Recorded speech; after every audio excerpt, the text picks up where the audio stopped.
Jhabua dumping site પર અપાતા waste solution management દ્વારા અપાતા કોન્ટ્રાક્ટ અને ટેન્ડર પ્રક્રિયાને લઈને સામાજિક કાર્યકર્તા જયેન્દ્રસિંહ ઠાકોરે પત્રકાર પરિષદ યોજી.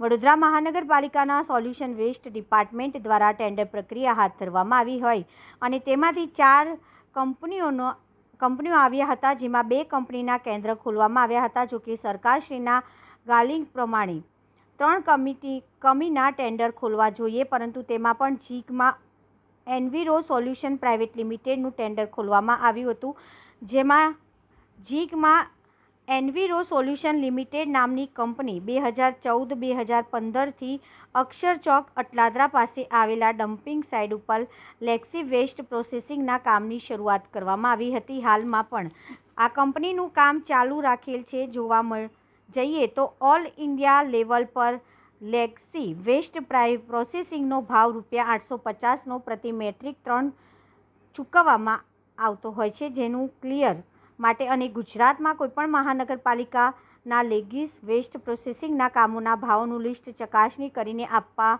જોઈએ અને આપેલા ટેન્ડર પ્રક્રિયા યોગ્ય કામગીરી કરતી નથી અને સમય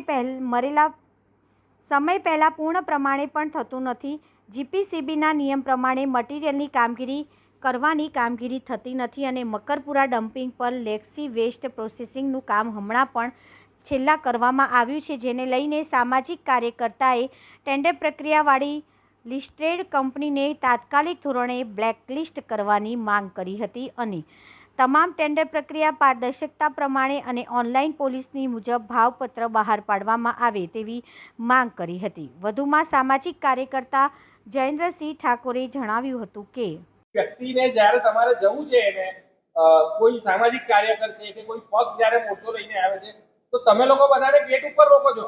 તો શું વડોદરાનો કોઈ પણ વ્યક્તિ પોતાનો પ્રશ્ન લઈને આવે છે તો શું એ આતંકવાદી છે? તમે લોકો સૌથી પહેલા તો એક વસ્તુ થાય કે જ્યારે કોઈ પણ વ્યક્તિ મહેશ બાબુને મળવા જાય, સ્ટેન્ડિંગ કમિટી ચેરમેન શીતલ મિસ્ત્રીને મળવા જાય, કુંવર સાહેબને મળવા જાય, તો તમે એ લોકોને મળવા માટે ટાઈમ આલો. એ લોકો ફરવા નથી આવતા, એ લોકો નવરા નથી, એ લોકો તકલીફમાં છે એટલે તમને મળવા આવે છે. અને વડોદરાની જનતા ટેક્સ ભરે છે, એટલે તમને પૂછશે કે અહીંયા કચરામાં શું કૌભાંડ છે, અહીં શું કૌભાંડ છે, સુરસાગરમાં શું કૌભાંડ છે, વિશ્વામિત્રીમાં શું કૌભાંડ છે? ક્યાં કૌભાંડ નથી? આખા વડોદરા ખાડાથી ભરેલો છે. બધી જગ્યાએ રોડ નથી, કોન્ટ્રાક્ટરો બધી જ જગ્યાએ તકલીફ છે. એટલે હવે આગળ જીતેન્દ્રભાઈ આગળના વિશે બોલશે, જે અમારો મુદ્દો છે. મેં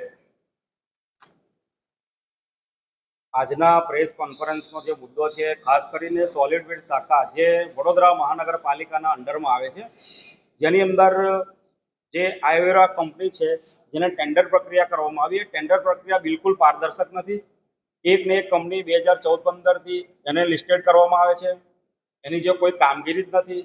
850 પ્રતિ મેટ્રિક ટન ઘન કચરાનું પ્રોસેસિંગ કરવાનું હોય છે, તો એ કચરાનું પ્રોસેસિંગ ક્યાં થાય છે?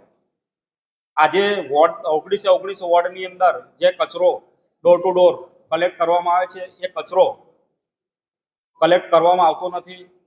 જે રૂટ પર જે ડોર ટુ ડોરની ગાડીઓ ચાલે છે એની અંદર પણ ભ્રષ્ટાચાર છે. કચરો ડોર ટુ ડોર કલેક્શન કરવામાં નથી આવતો. એનું કારણ એ છે કે જ્યાં ત્યાં લોકો કચરો નાખે છે અને ત્યાં એ કચરો ન નાખે એટલા માટે ખાસ ત્યાં સિક્યુરિટી મૂકવામાં આવી છે.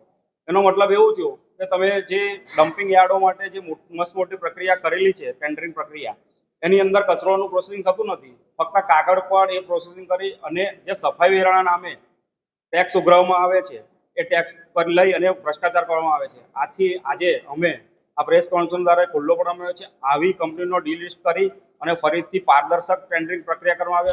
વડોદરા શહેરની અંદર અન્ય મુદ્દાની વાત કરું તો સફાઈ વેરો બાબતે રોજ દરેક બજેટની અંદર સફાઈ વેરો વધારવામાં આવે છે, પણ એ પ્રમાણે કામગીરી થતી નથી. આથી આવી જે કંપનીઓ, એજન્સીઓ જે પેટા એજન્સીઓને રાખી અને જે ભ્રષ્ટાચાર કરે છે, એ બાબતે પારદર્શકતા લાવવામાં આવે અને વહેલી તકે એ કંપનીનું રીટેન્ડરિંગ કરવામાં આવે. કોઈ પણ ટેન્ડરિંગ પ્રક્રિયાની અંદર ચોક્કસ એક માપદંડ હોય, ટેકનિકલ સ્પેસિફિકેશન હોય, કિંમત હોય, ક્વોલિટી હોય, અનુભવ હોય, ત્યારે એની બીડ ભરવામાં આવે છે. પરંતુ એવી કોઈ પ્રક્રિયા કરવામાં આવતી નથી.